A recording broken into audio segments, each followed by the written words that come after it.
Elizabeth Smart was abducted from her Utah home. The abduction captured the nation's attention. Elizabeth Smart was taken from her bedroom in the middle of the night. Every parent's worst nightmare. Elizabeth, if you're out there, we're doing everything we possibly can to help you.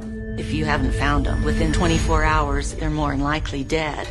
39 hours after the disappearance. 4 weeks since an unknown gunman. I absolutely know Elizabeth is still alive. We were looking for a body at that point. 911. Yes, I think I see that Emmanuel they're looking for. We're hoping someone would recognize this face. She called in and she said to the police, I know who that is. That's my brother. He's a very manipulative human being. He's a dangerous, bad guy. If he really does have something to do with it, there's a really good chance that she's still alive. They had a veil that would cover them, so all you could see were their eyes. When I got out of my car, her eyes welled up with tears. Why didn't she run? Why didn't she escape when she could? This girl needed somebody to save her. Can't believe this kind of stuff happens. What I saw there was not the same Elizabeth that left. The details of her kidnapping ordeal were so awful that for 10 years, Elizabeth Smart has fought to keep them private. June 4th, 2002, around 2 a.m., Elizabeth woke abruptly. Someone was there, in her bedroom. I had heard the words, I have a knife at your neck. Don't make a sound. Get up and come with me. I had felt the knife line across my neck. I could feel its edge. I didn't know if this man had gone through my house already. Surely if he had gotten all the way upstairs to my bedroom, he must have killed someone But I did know that my younger sister was in bed next to me and that she was still alive. And I didn't want to even begin to imagine what would happen to her if I didn't go with this man. So I immediately got up and I did exactly everything that he said. This man, he took me up through my backyard. We were about to cross this last street when all of a sudden he pushed me down behind a bush. I remember he was holding me down, but I was just able to lift my head up high enough to see some headlights coming down the street, and I thought he must be planning to have a getaway car come and pick us up. And this car was going so slow, but it kept on coming, passed right in front of us and kept on going. And I'll never forget reading the word police written alongside of the car. The police car was gone, and now her kidnapper was pushing her onto a steep trail going up the mountain. He was right next to me, holding onto my arm like this, with the knife with me like this. Oh my God. Snatched out of her bed at knife point, Elizabeth Smart was confronting an unimaginable reality. She'd been kidnapped. I remember getting farther and farther away from my home. We kept going what felt like forever. We'd gone so far, we'd crossed right over the top of the mountain and we were starting down the other side. And we came to a grove of trees and we entered the grove, and I saw how this man had leveled out a piece of ground on the mountainside. There he'd set up a tent outside of which there were tarps lying on the ground, and there were tarps up hanging in the trees. And out of this tented area walked a woman. She had on long linen robes. She had on a long headdress, and she gave me a hug. It was a hug that was strong, and it was domineering, and it was saying, don't you dare do anything I don't tell you to. Then the strange woman led her into a tent, ordering her to undress. And then she just left me alone, sitting on the bucket in the tent, crying. The tent door unzips, and in walks this man. And he had changed out of the dark clothes that he'd initially kidnapped me in into a robe, and he knelt down next to me and he started to speak to me. He said, I hereby seal you to me as my wife. And I remember just screaming out, no. He looked at me and he said, if you ever scream out like that again, I will kill you. He said, in God's eyes we're married, and it's time for us to consummate our marriage. I will never, ever forget how I felt, how broken I felt. That even if someone did find me, what was the point? I was useless. I was disgusting. I fell asleep thinking those thoughts, And when I woke up, there was this man kneeling over me again. And this time he had taken a thick metal cable and had wrapped it around my ankle and had bolted it into place so that I couldn't run away. I remember looking at this cable and just wondering, how long would I live for? Would it be a year? Would it be a few weeks? Would it be many years? What if it was so long that I forgot who I was? And that thought really, really scared me. So I started to think of everyone and everything that was important to me.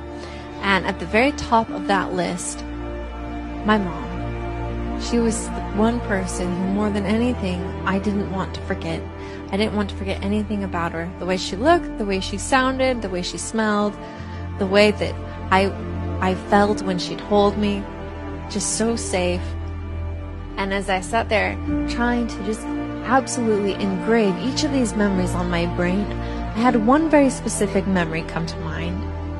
My mom said, "Elizabeth, you know, I love you, and I always will. Nothing can ever change that. No matter where you go or what you do, you'll always be my daughter, and I'll always want what's best for you." And as I sat on this mountainside, I realized that she was right. I realized that it didn't matter. All of these things that had happened to me, as terrible as they were, it wouldn't make a difference to her.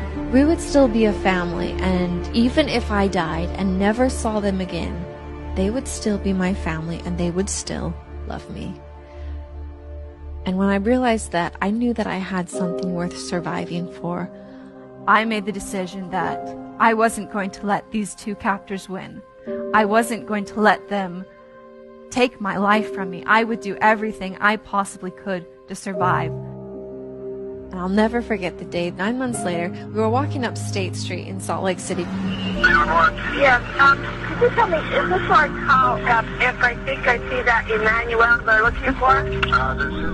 And all of a sudden, there were police cars pulling up around us, and these police officers were jumping out of the car. And this was not the first time that we'd been approached by police officers. When I got out of my car, I asked them what their names were. They gave me Peter Marshall, Juliet Marshall, and Augustine Marshall. And they came over and surrounded us and started asking questions. And my two captors, they kept giving the answers. This girl standing off to the side really stood out to me because she had this disguise on. It just didn't fit. She was wearing a wig, a gray-haired wig, claiming that she was 17 or 18. She was the only one out of three wearing some sort of disguise. Marcy, she immediately clamped her hand down onto my leg, and in my 14-year-old mind, I just knew that if I did anything or said anything, that I would be killed, and then they'd go after my family. She then said something like, "I think you know who I think I am, but I'm not that person." And the officer started asking me questions, and there had been a whole backstory prepared by my two captors that they told me I should say if I was ever questioned. And so I started giving those answers because they were standing right next to me. So at one point I could see her t-shirt actually moving. Her heart was pounding very fast in her chest. Her eyes welled up with tears. You could tell she wanted just to physically say it. And then one of the officers, he said to his other officer, she's just too scared. We need to separate her from them. She can't answer with them right there. And then finally, one of the officers said, "Well, if you're Elizabeth Smart, your family misses you so much, and they love you so much, and they have never given up hope on you the entire 9 months you're gone. Don't you want to go back home to your family?" And it was just at that point that I felt like, well, no matter what the consequences are, I don't care. I want to go home. Detective said, "Ed, I want you to stop everything right now and come directly down to the Sandy Police Department." I got down to the Sandy Police, and an officer said, "Oh, Mr. Smart, come this way."